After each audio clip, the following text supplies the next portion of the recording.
Hi, I'm Interlink Knight, and I recently made a model of a 6-speed automatic transmission for 3D printing, which is based on the Allison 1000.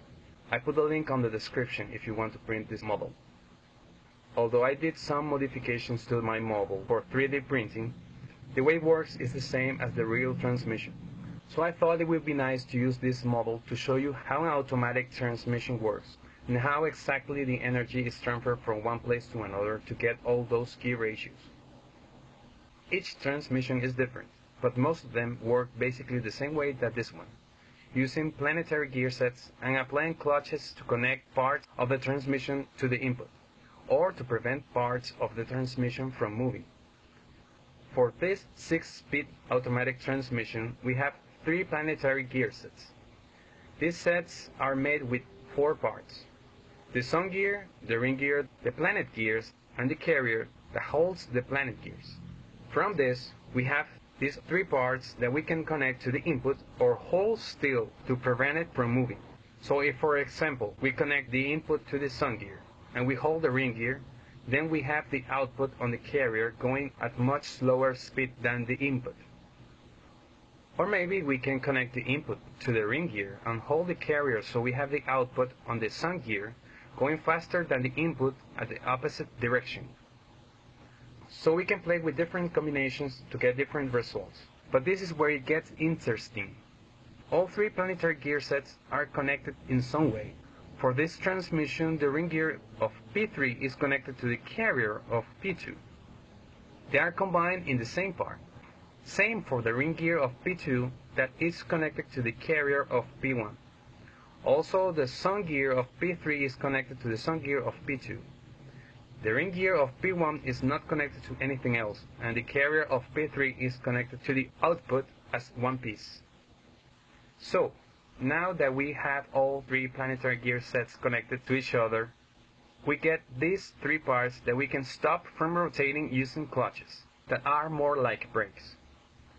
We will call them C3, C4, and C5. So when we say C3 is engaged, it means that part is held to the case and it cannot move. We also get 3 parts we can connect to the input, one of which is always connected to the input, no matter what. This sun gear will always rotate with the input because the rotation will transfer by these sliders that can move back and forward, but will always rotate together with the input. I made these 2 sliders to connect a part of the transmission to the input. So if C1 is engaged, this entire piece will rotate with the input. And if C2 is engaged, this other piece will be connected to the input. We can connect C1 and C2 independently from each other. On a real transmission, these 2 clutches are not like this. I made these sliders so it's practical to use on a 3D printed model. But the function is the same. Connect a part of the transmission to the input. I will put a link on the description to a video explaining how the real clutches works. But for now, let's go how we get all 6 speeds. Here we can see which clutches we have to engage for each gear. For first gear, we need to engage C1 and C5. This means these sun gears will rotate with the input, and this ring gear will be held still. Like I mentioned before, if we connect the sun gear to the input and hold the ring gear, then the carrier will move slowly in the same direction. For this model, the ratio is 3.2 to 1, meaning that the input has to rotate a little more than 3 turns to get 1 turn from the output. The other 2 planetary gear sets are also moving, but they are not transferring anything to the output, so we can ignore them for now.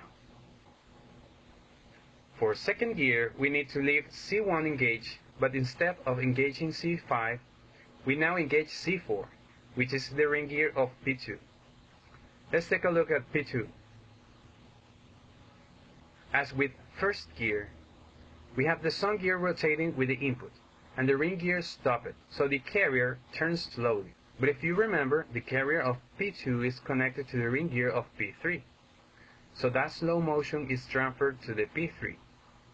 So it's like first gear, but instead of the ring gear being still, it's now moving slowly in the same direction, adding a little more speed to the carrier. When the ring gear was hold still, we got a 3.2 to 1 ratio. But now that the ring gear is moving slowly in the same direction, the final ratio is 1.86 to 1. P1 is also moving, but again, it's not playing any role in second gear either. For third gear, we keep C1 engaged, but now we engage C3, preventing the ring gear of P1 from moving. This results in something like we got in second gear, but now we add the slow motion of the P1 to everything else. First, let's take a look at P1. If you remember, this song gear will always rotate with the input, no matter what.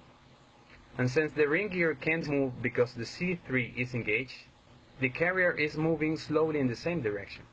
The carrier is connected to the ring gear of P2, so it's the same as with second gear. But instead of the ring gear being stopped, now it's moving slowly, adding more speed to the carrier that connects to the ring gear of P3, adding that speed to what it would be first gear.